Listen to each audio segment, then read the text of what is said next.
Masih dengan tema Presiden Trump, sebuah proyek resor mewah yang terkait dengan Jared Kushner, menantunya, menghadapi penolakan yang semakin besar di Albania, di mana para pengunjuk rasa mengatakan bahwa lahan yang dilindungi dan akses publik dikorbankan demi pembangunan swasta. Sekarang kita terhubung langsung dari Tirana, Albania bersama Olsi Olsinika, CEO Eko Albania. Terima kasih sudah hadir di sini. Terima kasih atas undangannya. Tentu saja, dengarkan, ini sedang menjadi sorotan utama. Maksud saya, ini adalah resor mewah senilai 1,6 miliar dolar yang akan dibangun di tengah kawasan alam yang luar biasa. Jelaskan mengapa organisasi Anda sangat peduli dan apa arti hal ini bagi habitat alami. Sebenarnya bukan hanya itu, bukan hanya Eko Albania. Saya rasa semua sektor masyarakat sipil lingkungan juga ikut serta bisa dibilang dalam perjuangan yang sama untuk hal ini.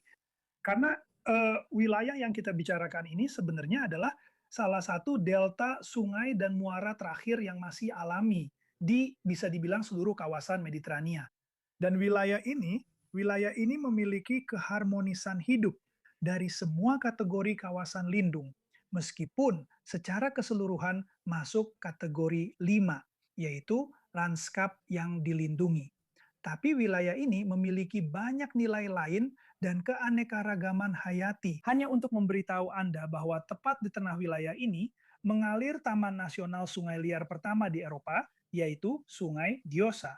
Dan tentu saja wilayah ini adalah rumah bagi begitu banyak spesies yang khas, langka, dan penting, terutama burung, tetapi juga mamalia seperti flamingo, pelikan dalmatia, penyu laut alis panjang, dan juga anjing laut biarawan Mediterania.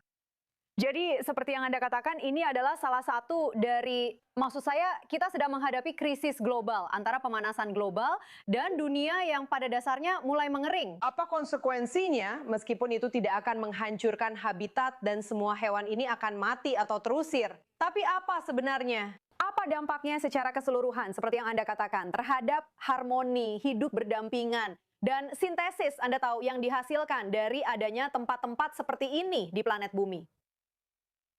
Ya, sebenarnya ini adalah tempat perlindungan terakhir bisa dibilang bagi keanekaragaman hayati dan satwa liar di seluruh dunia, Anda tahu. Dan kita sudah tidak punya banyak alam yang tersisa. Sayangnya, karena Anda tahu masyarakat selalu ingin perkembangan yang cepat, seperti resort wisata, seperti properti, dan tentu saja juga industrialisasi.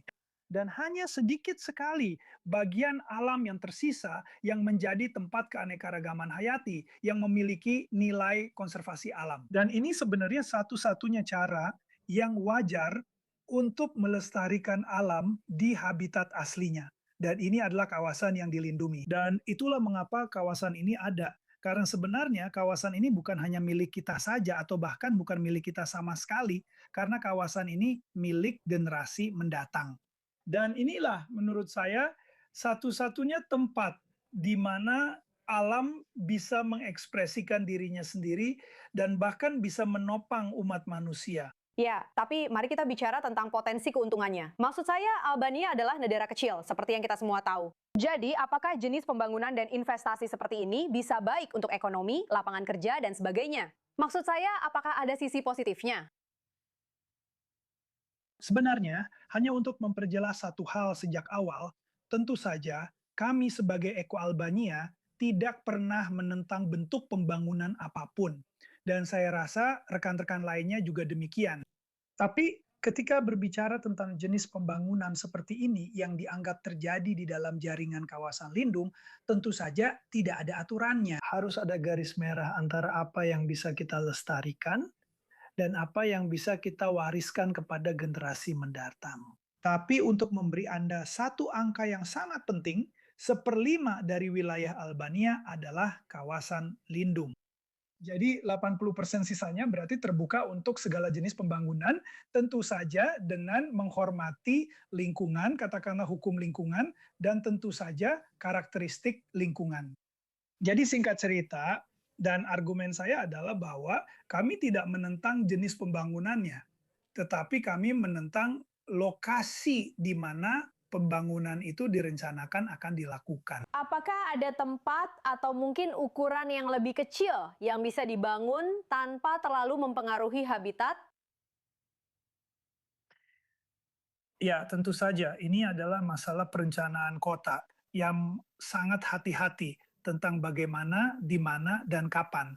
Anda tahu, untuk membangun pengembangan wisata dan infrastruktur besar-besaran seperti ini, karena pembangunan seperti itu pasti menimbulkan jejak ekologis tertentu di area manapun. Dan tentu saja, dalam pemahaman kami, sebenarnya kami tidak pernah diminta untuk memberikan dan menyediakan alternatif. Karena proses itu sangat tersembunyi dari publik.